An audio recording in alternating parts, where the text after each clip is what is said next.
ગઈકાલે આપણે જોયું કે દ્વિદળી ભ્રૂણ, જેમાં એક વિશેષ પ્રશ્ન હતો કે કેપ્સેલા પ્રકારના દ્વિદળી ભ્રૂણની રચના. તો આપણે ભ્રૂણ, જેને આપણે એમ્બ્રિયો તરીકે ઓળખીએ છીએ, તો એ ભ્રૂણની રચનાની વાત જો આપણે કરીએ તો કે એકદળી અને દ્વિદળી બીજ, જે ધોરણ આપણે 11 સાયન્સની અંદર 5મા ચેપ્ટરની અંદર પણ અભ્યાસ કર્યો છે. તો આપણે જોઈએ કે એકદળી અને દ્વિદળી ભ્રૂણ શું છે એ જોઈશું. ત્યારબાદ આપણે આગળ અભ્યાસ કરીશું એકદળી મૂળ, દ્વિદળી મૂળ, એકદળી બીજ અને દ્વિદળી બીજ જે છે તેને આગળ એની જીવિતતા શું છે, તેના ઉપયોગો શું છે, તેના સંગ્રહથી શું આપણને ફાયદો થાય છે. તો આપણે જોઈએ કે ભ્રૂણ, જેને આપણે એમ્બ્રિયો તરીકે ઓળખીએ છીએ, તો કે ભ્રૂણ એ શું છે? તો કે ભ્રૂણ એ અંડક છિદ્ર તરફ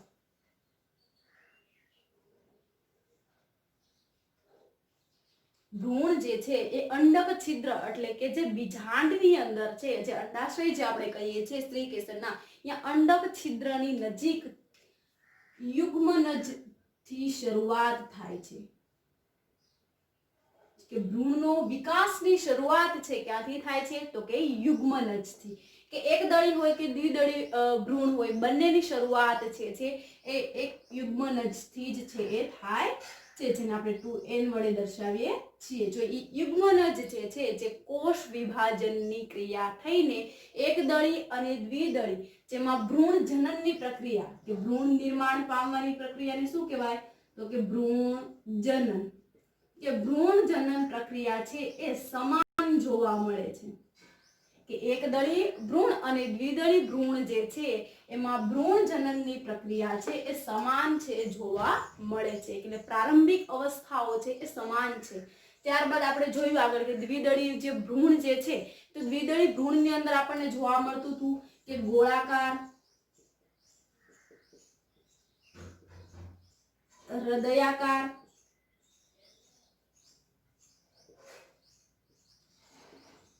અંડાકાર, એવા બધા જ આપણને ભ્રૂણના આકાર છે એ જોવા મળ્યા. અને ત્યારબાદ જે છે એ પુખ્ત ભ્રૂણનું નિર્માણ થયું.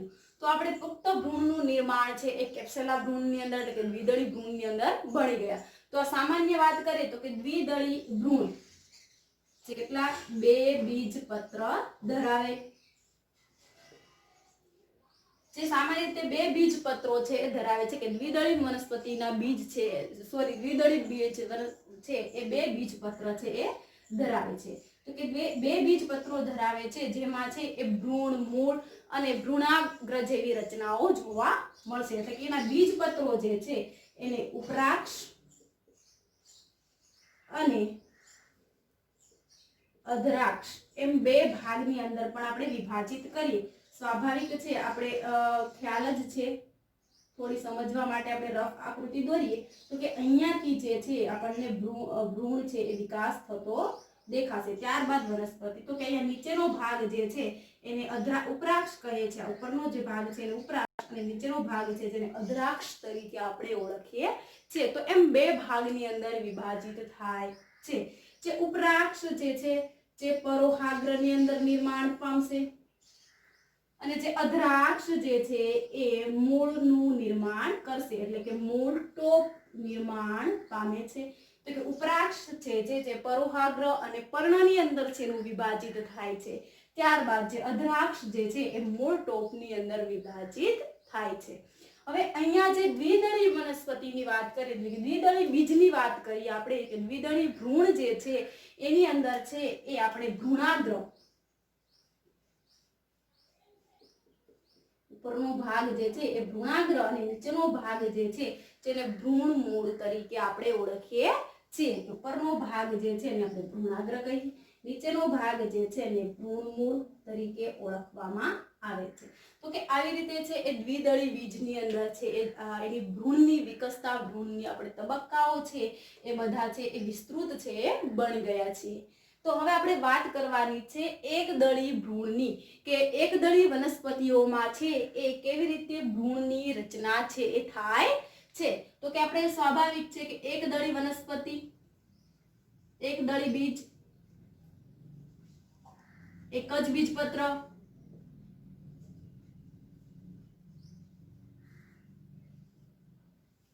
કે કે એમાં એક જ બીજપત્ર જોવા મળે છે, એમાં બે બીજપત્ર જોવા મળતા નથી.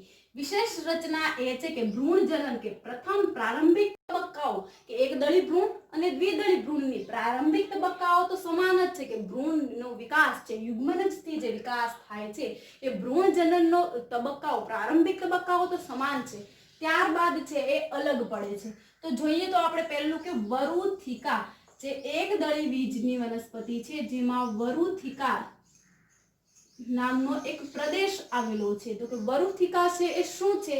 જેનો આકાર છે એ ઢાલ જેવો હોય, ભ્રૂણને રક્ષણ કરે છે. શું એનું કાર્ય શું છે કે વરુથિકાનું કાર્ય શું છે? તો કે ભ્રૂણનું રક્ષણ કરવા માટેનું કાર્ય છે જે વરુથિકાનું છે. એકદળી ખાલી અમે ભ્રૂણની જ રચના દોરી છે, આખા બીજનું આવરણ દોર્યું નથી, જે આપણે 11 સાયન્સની અંદર ભણી જ ગયા છે. કે વરુથિકા, તો કે વરુથિકા છે શું છે? તો કે વરુથિકા ઢાલ જેવો આકાર છે અને ભ્રૂણનું રક્ષણ કરવાનું કાર્ય છે. હવે આપણે એકદળી ભ્રૂણની વાત કરીએ તો એને પણ સ્પષ્ટ બે ભાગમાં વિભાજિત કરી શકાતા નથી, એટલે કે ઉપરાક્ષ અને અધરાક્ષ એટલે કે નીચેનો જે ભાગ છે એમ બે ભાગમાં આપણે વિભાજિત કર્યા છે, પરંતુ સ્પષ્ટ આપણે એને વિભાજિત કે વ્યાખ્યાયિત કરી શકતા નથી. તો કે ઉપરનો જે ભાગ છે જેને આપણે ઉપરાક્ષ કહીએ છીએ, કે ઉપરાક્ષ જે છે એને ભ્રૂણાગ્ર ચોલ કે તો ભ્રૂણાગ્ર ચોલ અહીંયા શું હશે? તો કે ભ્રૂણાગ્ર છે એ ભ્રૂણાગ્ર ચોલની અંદર રૂપાંતરણ થાય છે. કે ભ્રૂણાગ્રનું રક્ષણ છે કોણ કરે છે? તો કે ભ્રૂણાગ્ર ચોલ. કે અહીંયા જે ભ્રૂણ, અહીંયા જે વિકાસ પામતું જે ભ્રૂણાગ્ર છે એનું ભ્રૂણાગ્રનું રક્ષણ કરવા માટે આ બહારનું આવરણ એનું રક્ષણાત્મક હશે, એટલે કે ભ્રૂણાગ્ર ચોલ દ્વારા એનું રક્ષણ છે એ થાય છે. ત્યાર પછી એનો ઉપરાક્ષ વાળો ભાગ જોઈએ, ત્યારબાદ જોઈએ તો કે ભ્રૂણ અધરાક્ષ. તો કે અધરાક્ષ ની અંદર છે ભ્રૂણ મૂળ,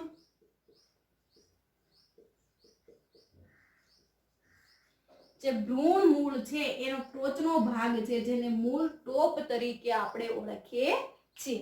હવે આ ભ્રૂણ મૂળ છે એ ભ્રૂણધરીની પાછળની બાજુએ જે કે વનસ્પતિની બીજની અંદર જે ભ્રૂણધરી જોવા મળે છે એની પાર્શ્વ બાજુએ છે એ ભ્રૂણ મૂળ છે એ વિકાસ પામે છે અને ત્યારથી અહીંયા જે ભ્રૂણથી જ એ પ્રારંભિક છે એ મૂળની રચનાઓ એટલે કે તાતણું જેવા મૂળ રોમનો વિકાસ અહીંયાથી થશે. જ્યારે બીજાંકુરણ થશે એને યોગ્ય પાણી, તાપમાન અને હવા, ઓક્સિજન મળે છે ત્યારબાદ આ ભ્રૂણ મૂળ છે એ મૂળ રોમની અંદર વિકાસ પામશે. તો કે ભ્રૂણ મૂળનું રક્ષણ કરવા માટે ભ્રૂણ મૂળ ચોલ છે. કે ભ્રૂણ મૂળનું રક્ષણ કરવા માટે શું છે? તો કે ભ્રૂણ મૂળ ચોલ. ખાસ યાદ રાખજો અહીંયા શું હતું? ભ્રૂણાગ્ર ચોલ. એ કોનું રક્ષણ કરતું? તો કે અંદરના ભ્રૂણાગ્રનું. ભ્રૂણ મૂળ, તો ભ્રૂણ મૂળનું રક્ષણ કરવા માટે ભ્રૂણ મૂળ ચોલ છે એ જોવા મળે છે જે ભ્રૂણ મૂળનું રક્ષણ કરે છે અને મૂળ ટોપ છે અહીંયાથી આગળના ભાગમાં છે એ વિકાસ પામે છે. હવે વાત કરીએ કે વરુથિકા, તો કે વરુથિકા શું છે? તો કે ઢાલ જેવો આકાર છે, એના અંદરના ભાગમાં પણ સમિતાયા નામનું સ્તર આવેલું હોય છે જે પ્રોટીનનું આવરણ બનાવે છે, જે આપણે 11 સાયન્સની અંદર ભણી ગયા છીએ. હવે અહીંયા અધરાક્ષ જે છે પરોહાગ્ર છે, તો પરોહાગ્ર છે એમાંથી પર્ણ છે એ વિકાસ પામશે. તો અહીંયા જે પરોહાગ્ર છે એમાં પોચા એના પર્ણો છે એ ઉત્પન્ન થશે. તો આવી રીતે અંદર આંતરિક ભ્રૂણની રચના છે જોઈએ કે એકદળી વનસ્પતિ કે ઘાસના ભ્રૂણની અંદર પ્રશ્ન પૂછાય કે મૂળની આકૃતિ સહિત વર્ણન કરો. વર્ણનની અંદર ફક્ત ઉપરાક્ષ અને અધરાક્ષ, ભ્રૂણાગ્ર ચોલ અને ભ્રૂણમૂળ ચોલનું જ વર્ણન છે એ કરવાનું છે અને એક વરુથિકા પ્રદેશ બાકી છે એ ઘાસની આકૃતિનો ભ્રૂણનો વિકાસ દોરી અને ત્યારબાદ છે સમજાવી દેવાનું છે. તો જોઈએ કે ભ્રૂણ જેને આપણે સ્તન તરીકે ઓળખીએ છીએ, એમ્બ્રિયો તરીકે, બીજ બે છે એકદળી અને દ્વિદળી. તો બે બીજ છે જે એમાં આપણે દ્વિદળી બીજની અંદર ભ્રૂણનો વિકાસ આગળ સમજી ગયા. કેપ્સેલા પ્રકારનો ભ્રૂણ, તેમાં વિવિધ તબક્કાઓ હતા, જ્યારે અહીંયા એકદળીમાં એવા કોઈ પણ તબક્કાઓ જોવા મળતા નથી. તો તો જે ભ્રૂણ છે એ ક્યાં હોય છે તો કે બીજાશયના અંડક છિદ્રની નજીક છે એ વિકાસ પામે છે. તો યુગ્મનજથી વિકાસ થાય અને ભ્રૂણ જનનની પ્રક્રિયા થાય છે. કે પ્રારંભિક તબક્કાઓ એટલે કે એકદળી અને દ્વિદળી બીજની અંદર પ્રારંભિક તબક્કાઓ કેવા છે? સમાન જોવા મળે છે. દ્વિદળની વાત કરીએ તો એમાં ગોળાકાર, હૃદયાકાર, અંડાકાર અને ત્યારબાદ આપણને પુખ્ત ભ્રૂણ છે એ જોવા મળે છે.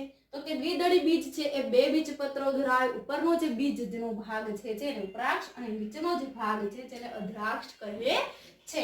ઉપરાક્ષ જે છે એમાંથી પરોહાગ્ર નિર્માણ પામે, અધ્રાક્ષ જે એમાંથી મૂળટોપ નિર્માણ પામે.